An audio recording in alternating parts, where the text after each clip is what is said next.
Cambridge Ielts 3 by the University of Cambridge Local Examination Syndicate. Published by Cambridge University Press. This recording is copyright. Cassette 2, Side 1. Test 3. You will hear a number of different recordings, and you will have to answer questions on what you hear.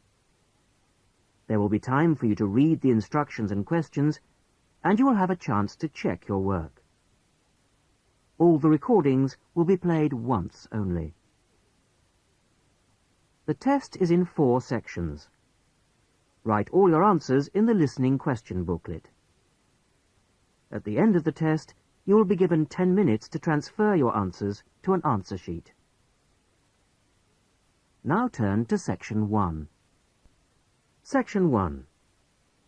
You will hear 2 colleagues, Joan and Peter, organising a Christmas dinner for their office staff.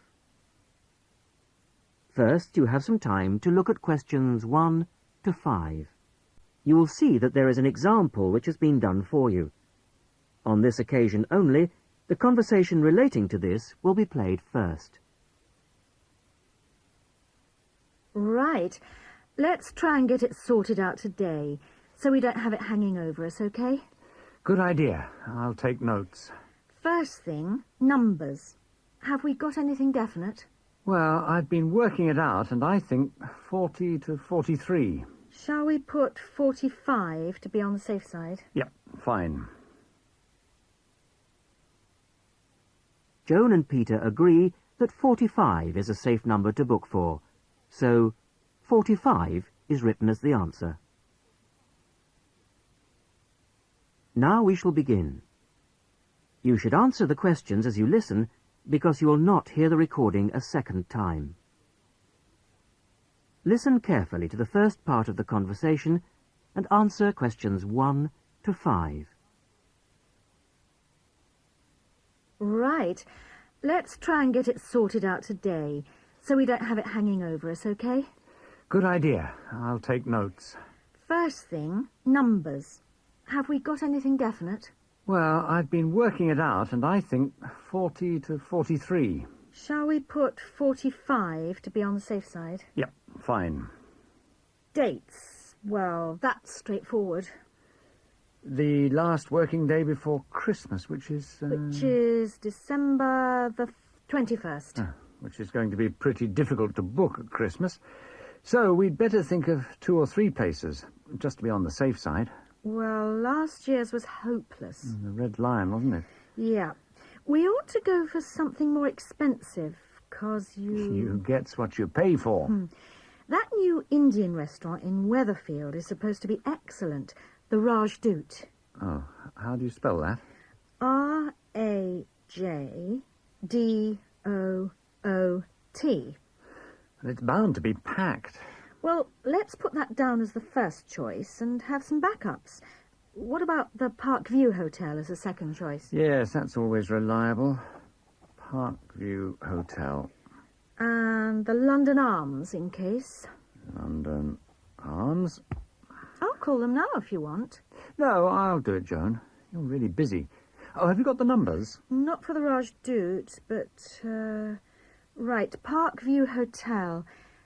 777192 and London Arms 208657. Great.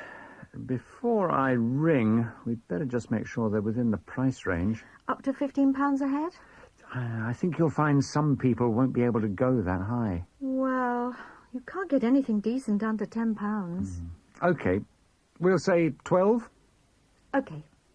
And we'd better make sure there's good vegetarian food. And a non-smoking section. You know what the boss is like. Don't remind me. I'll let you know as soon as I get anything. Before you hear the rest of the conversation, you have some time to look at questions 6 to 10. Now listen and answer questions 6 to 10. Good news. I found Rajdoot's number straight away, and they can fit us in. Their Christmas menu sounds great. What is it? French onion soup or fruit juice, Uh-huh. roast dinner or lentil curry. Sounds ordinary, but my friend said it was really tasty. Lentil curry. That's unusual. And then for dessert, there's traditional plum pudding or apple pie, plus coffee. That sounds really good for £12. Did you book it? Well, I said I'd check with the staff first, but they did say they'd hold the booking until next Wednesday anyway. Oh, and if we go ahead, they'd like a £50 deposit. Oh, 50 is normal. That's fine. And they want a letter. Right, to confirm. Oh, and they say with such large numbers, we have to choose the menu in advance. Well, that won't be a problem. I'll put up a notice with details of the restaurant and the menu. When did you say they wanted confirmation by? It was, let's see, the 4th of November. Where do you think I should put up the notice? Where everyone's guaranteed to see it? On the cafe notice board, I should think. Hardly anyone looks at that. Well, the newsletter's probably your best bet. Good idea. I'll go and do that now. That is the end of section 1. You will now have half a minute to check your answers. Section 2. You will hear a college tutor asking Julie Brooks, director of a college sports centre, to talk to a group of students about the centre. First, you have some time to look at questions 11 to 16. Now turn to section 2.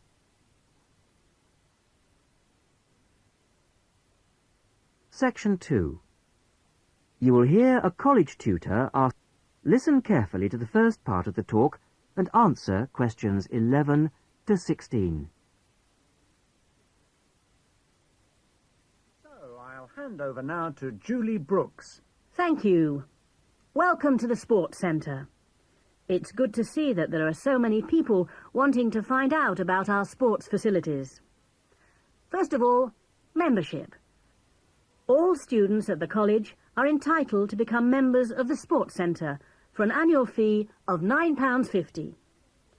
To register with us and get your membership card, you need to come to reception between 2 and 6 p.m, Monday to Thursday. I'm afraid we can't register new members on Friday, so it's Monday to Thursday, 2 to 6 at reception. Now, there are 3 things that you must remember to bring with you when you come to register.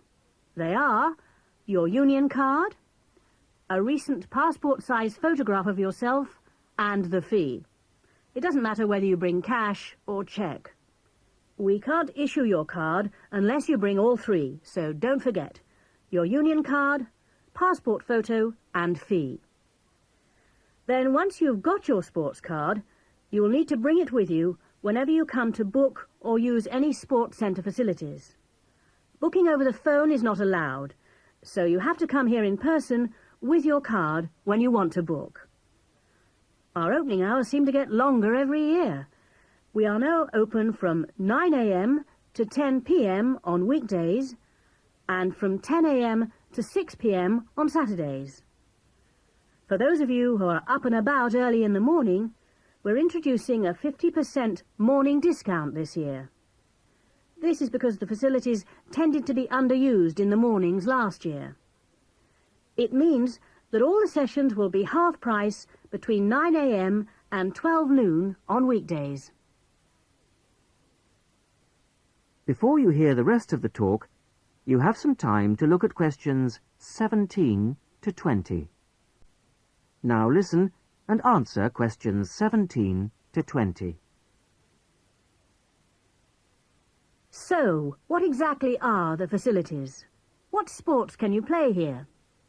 Well, this room we're in at the moment is called the main hall, and it's used mainly for team sports such as football, volleyball and basketball, but also for badminton and aerobics. On the other side of the reception area, there's the dance studio.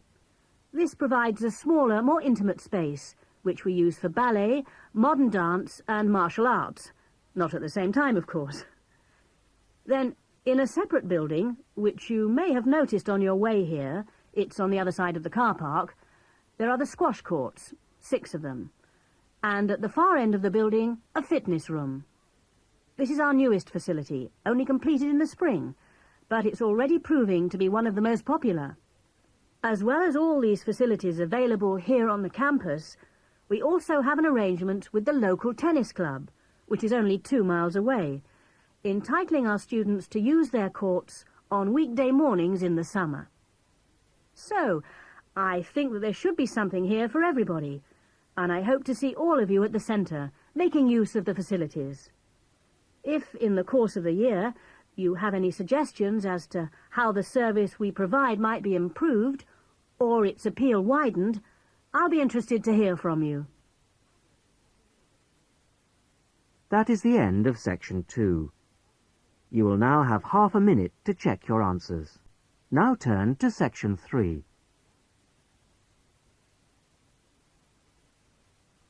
Section 3. John Brown, a school student, is entering a competition for young electronic engineers. He is talking to his teacher, Mary Collins. First, you have some time to look at questions 21 to 30. Now listen and answer questions 21 to 30. Good morning, Mrs. Collins. I just wondered if you could help me with this entry form for the Young Electronic Engineer competition. Hello, John. Oh, you've made the jigsaw for blind children with the bleeper. When they put a piece in correctly, that's right. OK. Let's have a look at the form. Right, thanks. I've never filled in one of these before, so... Well, let's just do it in pencil first.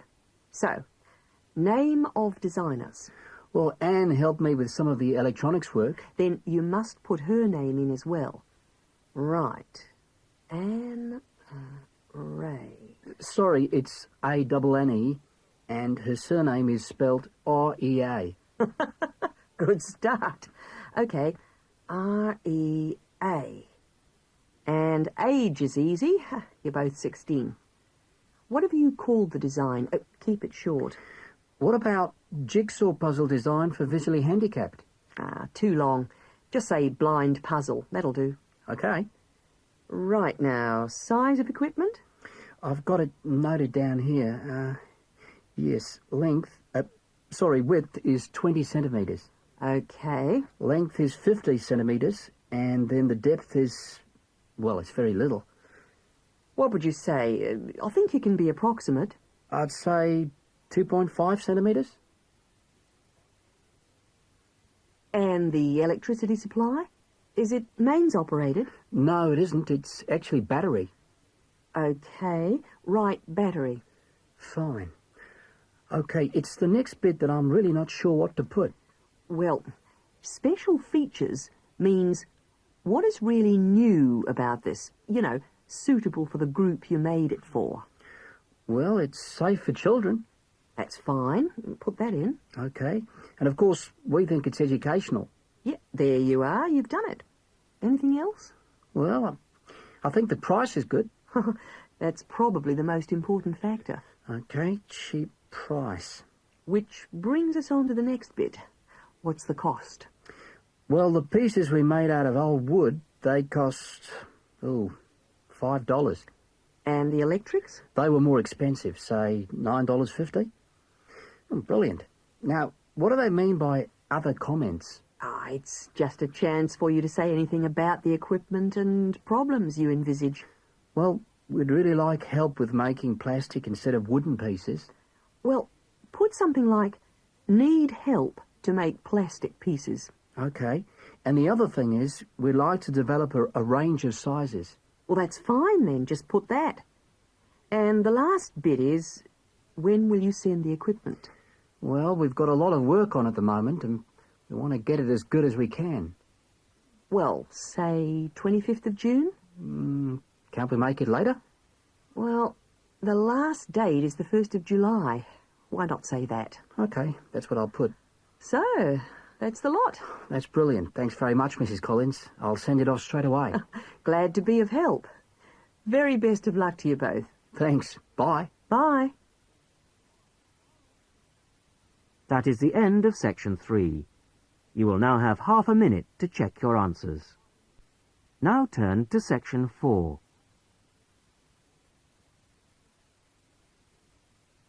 Section 4. You will hear a talk about ostrich farming.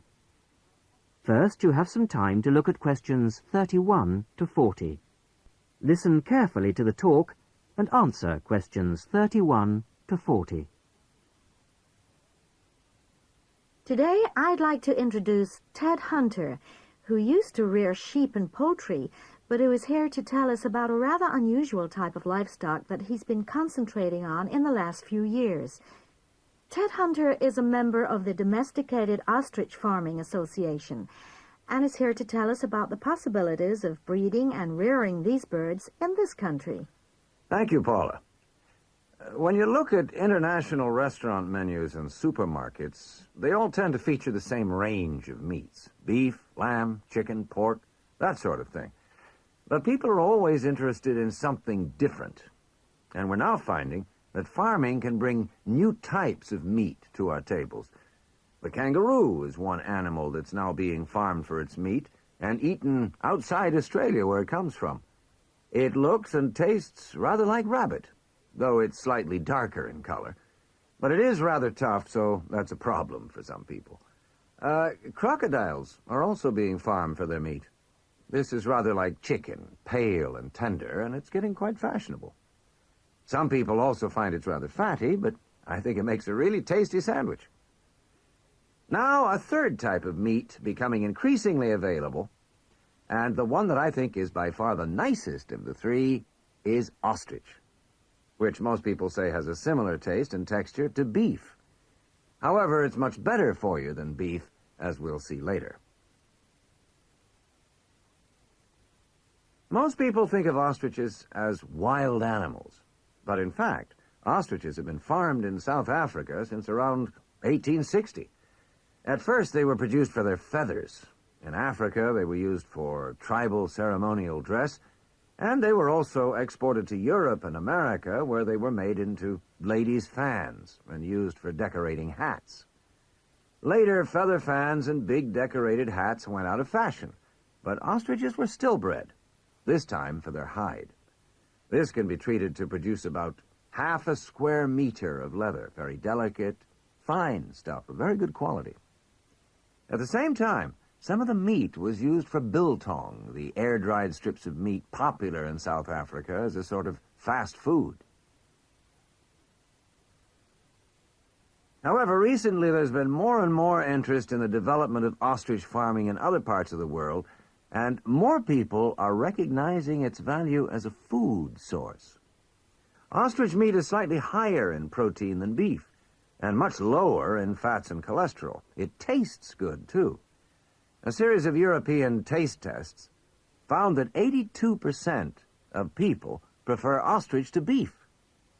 And one ostrich produces a lot of meat, from around 30 to 50 kilograms, mostly from the hindquarters of the bird. Farmed ostriches don't need African climates, and in fact, ostrich farming is now becoming well established in other parts of the world. However, setting up an ostrich farm isn't something to embark on lightly. Mature breeding birds are very expensive. Even a fertilized ostrich egg isn't cheap, so you need quite a bit of capital to begin with.